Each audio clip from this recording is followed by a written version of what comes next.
ओम त्रिदेवीभ्यो नमः। त्रिशक्ति हीलिंग में पुनः आपका स्वागत है। आज मैं फिर आपके सामने आया हूं एक बहुत ही महत्वपूर्ण चर्चा करने के लिए, जहां हम आपकी आध्यात्मिक उन्नति और ज्योतिष से जुड़ी कुछ बात करेंगे। और आज की चर्चा ये है कि क्यों हमारे समाज में ये दिख रहा है, बहुत ही स्पष्ट हो गया है कि लोग, हम सभी असभ्य होते जा रहे हैं और कहीं ना कहीं हमारी शांति खत्म होती जा रही है। आप देखिए, आपके आसपास एक परिवार के ही जन आपस में शांति से नहीं जल रह रहे, कुछ लड़ रहे हैं, कुछ ना भी लड़ रहे हो तो उनमें ना प्रेम है ना सद्भाव है। आप परिवारों में देख लीजिए, रिश्तेदारों में लड़ाइयां देख लीजिए, आप समाज के अंदर लड़ाइयां देख लीजिए। आप रास्ते पे निकलिए, गाड़ी चलाएंगे अगर आप, तो 5 मिनट के अंदर अंदर आपको कम से कम 15-20 गाड़ियां तो ऐसी मिलेंगी जो बहुत ही असभ्य तरीके से चल रही होंगी। कोई आपको कट करेगा, कोई हॉर्न बजा रहा है, कोई गलत लेन में गाड़ी चला रहा है, कोई कुछ कर रहा है। आप ऑफिस के पॉलिटिक्स देख लीजिए, आप ये देख लीजिए कितने लोग गलत काम करके आगे बढ़ने की कोशिश कर रहे हैं, और ऐसे क्या नहीं, अशांति ही अशांति फैली हुई है। अब मैं देशों की बात तो कर ही नहीं रहा हूं, देश तो आपस में लड़ ही रहे हैं। यहां पे सामान्य मनुष्य, सामान्य समाज की बात हो रही है। और इसमें राहु, चंद्र और बुध का क्या खेल है, अन्य ग्रहों का भी खेल है, बट इन तीनों का बहुत प्रमुख खेल है।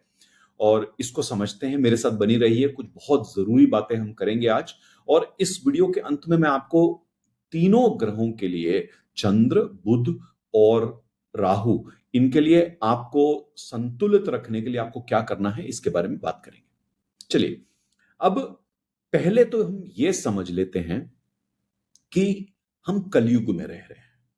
हमारे ऋषि मुनियों ने कहा है कि कलयुग में राहु राजा है। तो पहली बार का कलयुग नहीं है, कई युग आए और चले गए। तो पहले भी ऋषि मुनियों ने यह देखा है कि जब कलयुग आते आते मनुष्य इतनी प्रगति कर लेता है कि वो टेक्नोलॉजी और ऐसी कई सारी चीजें बना लेता है।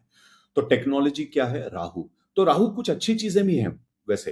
तो टेक्नोलॉजी राहु है, हमारी अभिलाषाएं, ये भी राहु है। हम एक लक्ष्य बनाते हैं, बड़े बड़े लक्ष्य बनाते हैं, ये राहु है। अगर आप 11वें घर के शनि के समान जो राहु को माना जाता है, उसको अगर देखें तो परिवर्तनशील होना, परिवर्तन लाना, तेजी से परिवर्तन करना, ये सब भी राहु ही है। तो कलयुग में ये सब हम देख रहे हैं, टेक्नोलॉजी का बढ़ाव देख रहे हैं हम, परिवर्तन हो रहे हैं, कई सारे बदलाव हो रहे हैं। सामान्य जो हमारे समाज के जो सारे आधार हैं, उनमें कितने परिवर्तन हो रहे हैं, व्यवस्थाएं बदल रही हैं। तो ये सब राहु का खेल है। तो इसीलिए हमारे ऋषि मुनियों ने कहा है कि राहु कलयुग का राजा है। पर यहां पर कलयुग में केवल राहु के आने से या राहु के बली होने से पूरी बात नहीं बनती। तो हमें यह समझना पड़ेगा कि जो भी हमारे समाज का रुझान है वो क्या है। तो सबसे पहले तो जो भी एक मनुष्य का व्यवहार है वो समाज के रुझान से आता है।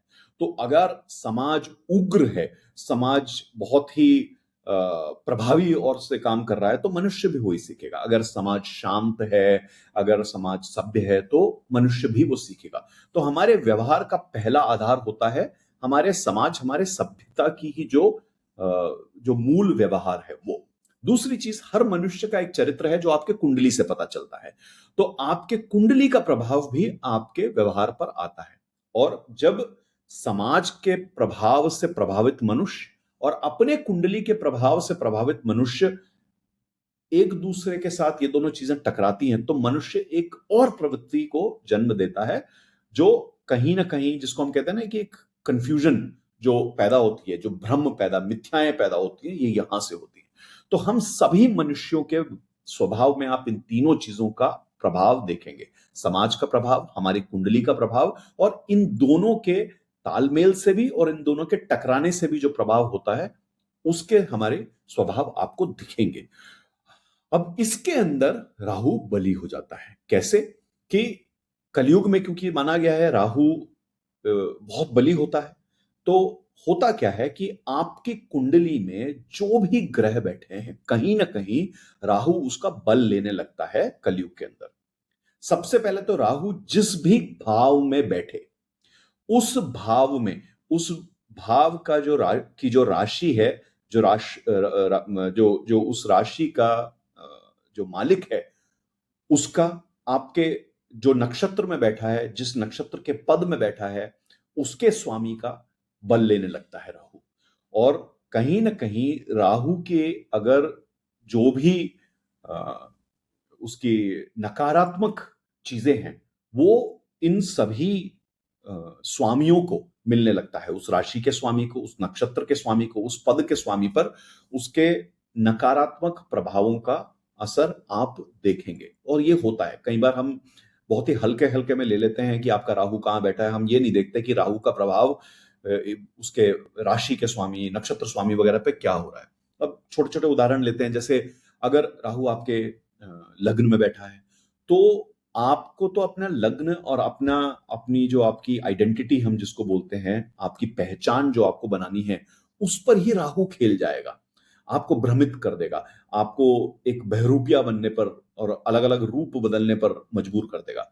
राहु अगर आपके दूसरे घर में बैठा है, आपके धन के स्थान में, जिस प्रकार से आप धन बनाना चाहेंगे उसमें राहु का प्रभाव, राहु क्या करेगा, शॉर्टकट आपको वो जल्दी जल्दी करने वाले काम कराने में कोशिश करेगा।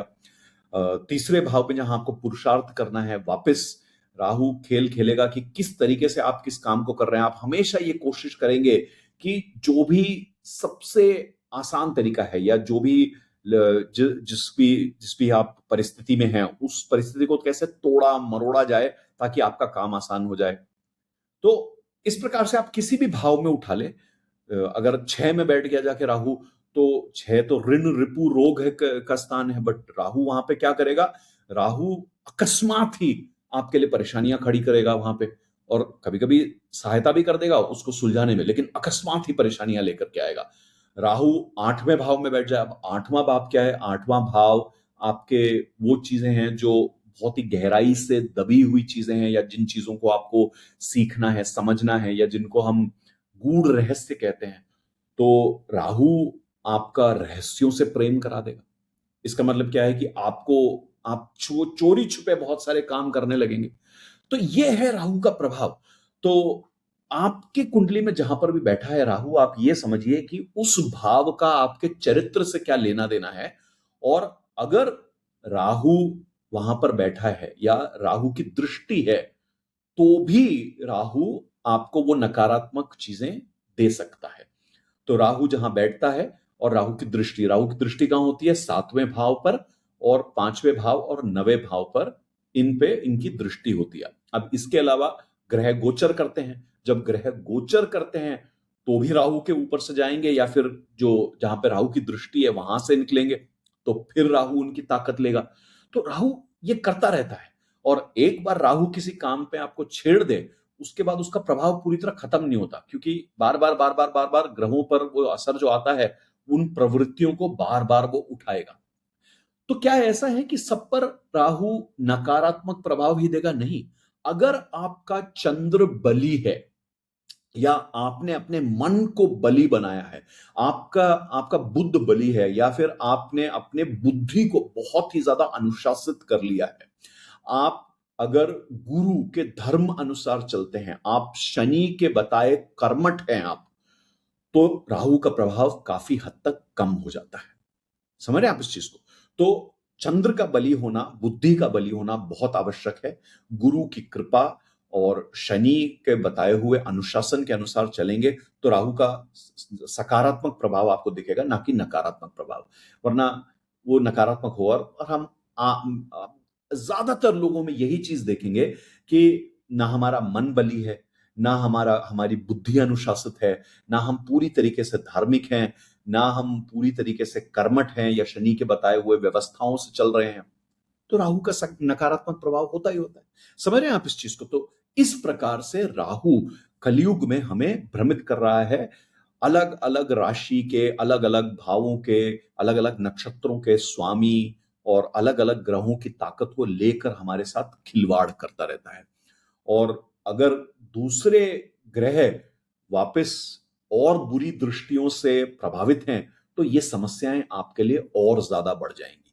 अब मान लीजिए आपके आप अब चंद्र आपका हर 2.5 दिन में राशि बदलता है, तो महीने में तो एक बार राहु के ऊपर से गुजरेगा, महीने में एक बार 5वीं दृष्टि से भी गुजरेगा, 7वीं दृष्टि से भी गुजरेगा, 9वीं दृष्टि से भी गुजरेगा। तो देख लीजिए चंद्र पर का असर। तो मन विचलित होगा और दिक्कतें आएंगी। और वापस हम जाते हैं उस बात पे जो मैं कह रहा था कि समाज का रुझान, हमारी कुंडली का प्रभाव और इन दोनों के मिलने से या इनके टकराने से जो चीजें होती है, वहां से मनुष्य का व्यवहार होता है। अब मान लीजिए समाज में रुझान है, जैसे आजकल लोग कहते हैं ना कि मजे के लिए चलो पार्टी करते हैं। आप शराब पी रहे हैं, आप सिगरेट पी रहे हैं, आप मादक पदार्थों का सेवन कर रहे हैं, आप पता नहीं क्या मिथ्याएं गढ़ रहे हैं बैठ करके। अगर आप ये सब कर रहे हैं, तो कहाँ आपके चंद्र को बल मिलने वाला है, कहाँ आपकी बुद्धि संतुलित रहने वाली है। तो हो गया ना आपका चंद्र और बुध ग्रसित। और कई बार लोग बोलते हैं मेरी कुंडली में इतने अच्छे स्थान है पर मेरे को फल क्यों नहीं मिल रहे। क्यों क्यों कैसे मिलेंगे? आप भ्रम में पड़े हुए हैं, आप शराब सिगरेट का सेवन कर रहे हैं, आप मादक पदार्थों का सेवन कर रहे हैं, आप झूठ में विश्वास कर रहे हैं, आप धर्म का साथ नहीं दे रहे। कैसे आपको उसका फायदा मिलेगा? किसी बहुत ही महान पुरुष ने एक बार कहा था कि हमारी कुंडली का 70% भी हम फायदा उठा नहीं पाते और लगे हैं हम अपनी किस्मत बदलने की कोशिश में। ये चीजें हमें भ्रमित करती हैं। समझ रहे हैं आप? तो ये सारी जो हमारे आसपास परेशानियां दिख रही हैं, लड़ाइयां और जो दूषित व्यवहार है, दूषित भाषा है हमारी, और जिस प्रकार से हम संस्कारों को भूलते जा रहे हैं, हर एक लगा है अपनी या तो ताकत हासिल करने में या ताकत का बुरा इस्तेमाल करने में। तो ये सभी चीजें कहीं ना कहीं राहु के प्रभाव से है। राहु सूर्य को प्रभावित कर दे तो ताकत का गलत इस्तेमाल, राहु गुरु को प्रभावित कर दे तो गुरु चांडाल योग, वहां पे आप और भी अपनी बुद्धिमत्ता का गलत उपयोग करेंगे। राहु अगर शनि को प्रभावित कर दे तो वहां झूठ और फरेब और ये सब चीजें आने लगेंगी। राहु आपके मंगल को प्रभावित कर दे, लड़ाई झगड़ा, ये सब चीजें आपको दिखेंगी। और यही है हमारे समाज का रुझान। अब तकलीफ कहां होती है, वो ये है कि कोई एक चीज का चलन हमारे जीवन में आ जाए, उसका रुख पाना बड़ी मुश्किल चीज है, क्योंकि हमें आदत पड़ जाती है। आदत क्या है? आपका मस्तिष्क बिगड़ जाता है, एक बार बुद्ध बिगड़ जाता है, चंद्र बिगड़ जाता है, मन बिगड़ गया अगर, बुद्धि बिगड़ गई अगर, तो वो हमारी आदत बन गई। समझ रहे हैं आप? तो राहु तो खेल खेल के निकल जाता है, आया गया, कुछ खेला, कुछ भ्रमित कर दिया। लेकिन जो चंद्र बिगड़ता है, मन, शरीर बिगड़ता है, बुद्धि बिगड़ती है, बुद्ध बिगड़ता है, ये खेल चलता रहता है। और इस करके हमारी सभ्यता मर रही है, हमारा सभ्य व्यवहार मर रहा है, हमारी शांति बर्बाद हो रही है और हमारी कृपा बर्बाद हो रही है। तो ये सब आप अगर संतुलन में लेना चाहें, अब इनके कुछ उपाय जो आपको समझने बहुत आवश्यक हैं। तो उससे पहले आप ये समझ लीजिए कि जब भी हमारे समाज में आप देखेंगे कि चंद्र क्या है, चंद्र जो है, चंद्र पोषक तत्व है। अगर चंद्र संतुलित है, अगर हम मेदिनी ज्योतिष के अनुसार चंद्र को देखें तो समाज के लिए चंद्र पोषक काम करता है। हम अपने फलित ज्योतिष के अनुसार देखें तो एक मनुष्य के अंदर जो भी मातृत्व है, जो भी पोषक तत्व हैं, वो चंद्र देता है। तो अगर चंद्र सुधरा हुआ है, चंद्र संतुलित है, तो हम एक दूसरे का पोषण करने वाले बनते हैं। लेकिन जैसे ही राहु से हम ग्रसित हो जाएं, तो वो शांति, वो पोषण हट के हम उत्तेजित हो जाते हैं। बुद्ध क्या है?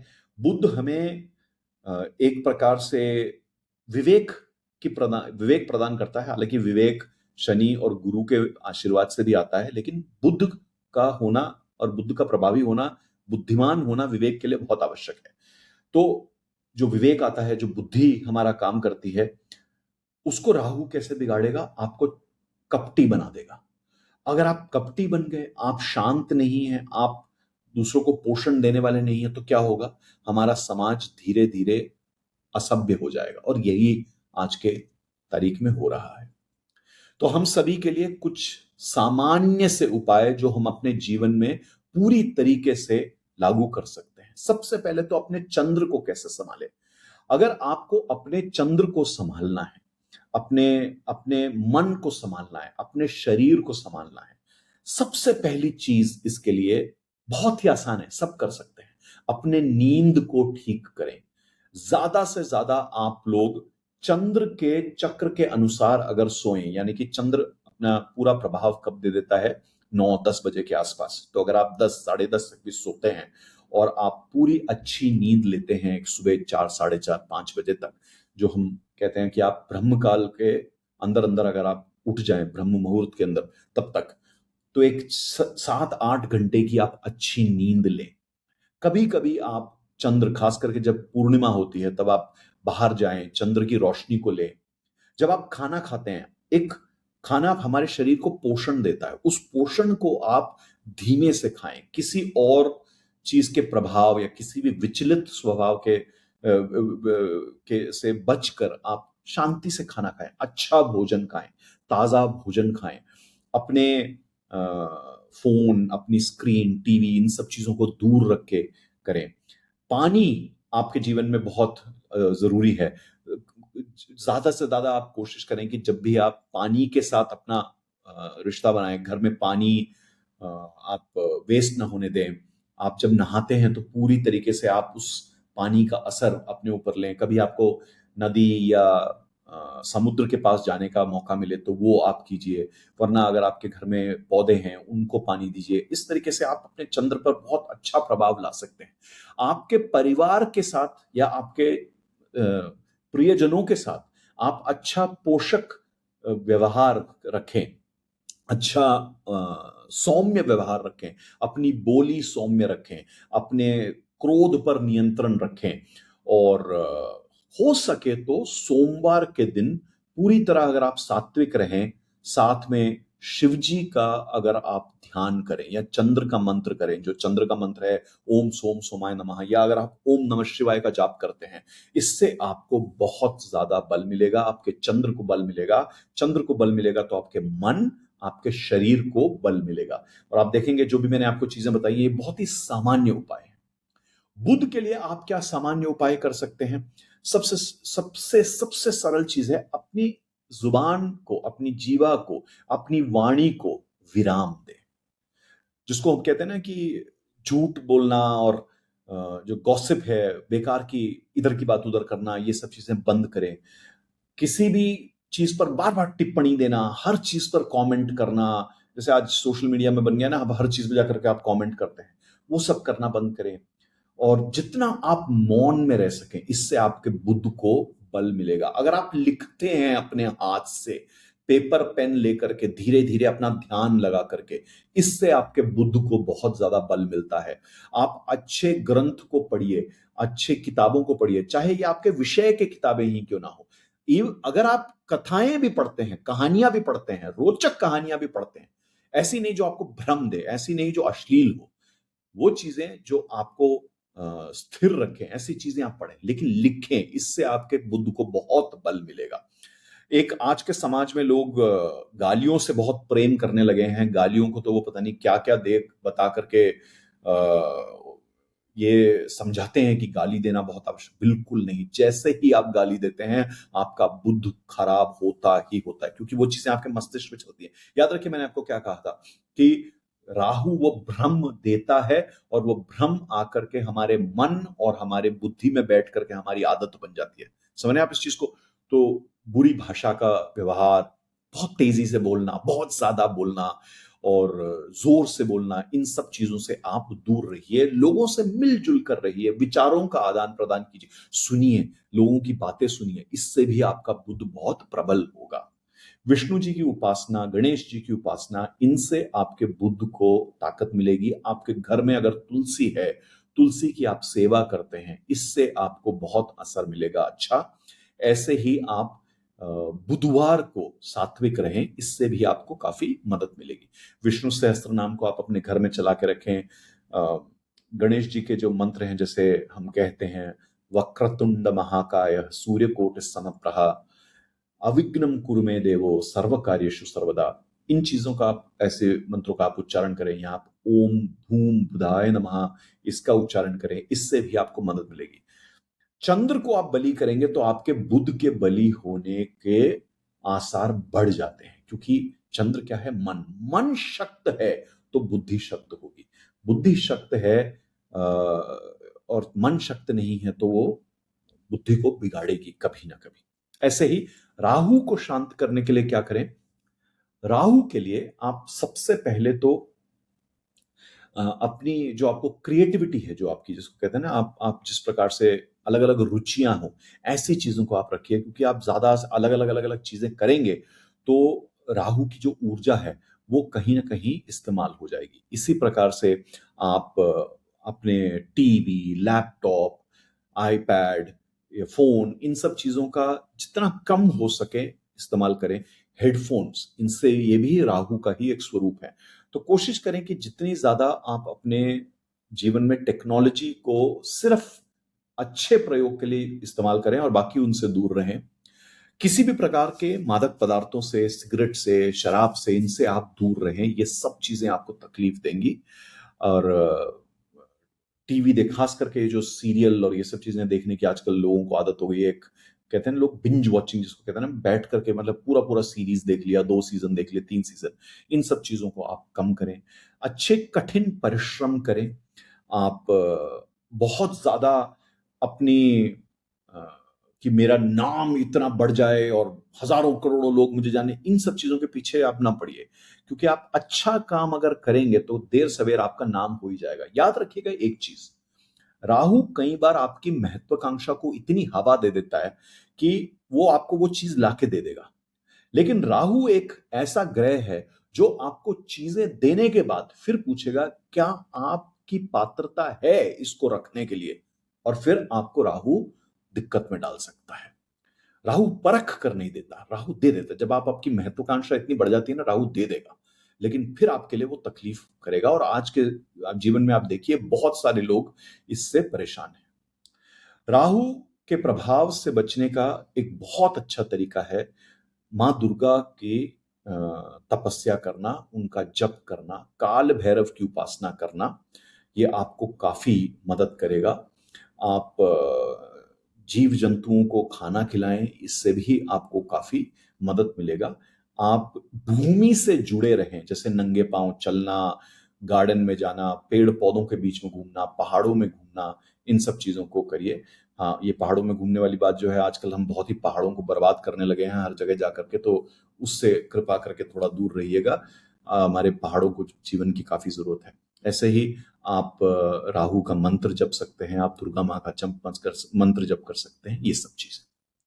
तो आशा करता हूं कि आपको काफी स्पष्टता मिली होगी जिन चीजों से जो मैंने आपको बताया। ये एक बहुत ही महत्वपूर्ण चीज है, क्योंकि आज हमारा घर, हमारा समाज, हमारा जीवन और एक तरीके से ये पूरा विश्व ही ग्रसित है राहु, चंद्र और बुध के असंतुलन से। हमारे हमारा सभ्य होना हमारी शांति के लिए बहुत ही आवश्यक है। कोशिश कीजिएगा कि आप अपने जीवन में और अपने आसपास सभ्य रहें। आप अपने जीवन में और अपने आसपास शांति लाएं। हम में से हर एक जब इस चीज को करने लगेगा तो कहीं ना कहीं हम आसपास अपने शांति पाएंगे। आशा करता हूं आप इस पर चेष्टा अवश्य करेंगे। जल्दी मिलूंगा आपसे ऐसे ही एक विषय को लेकर के। तब तक के लिए जय महाकाल, जय मां काली।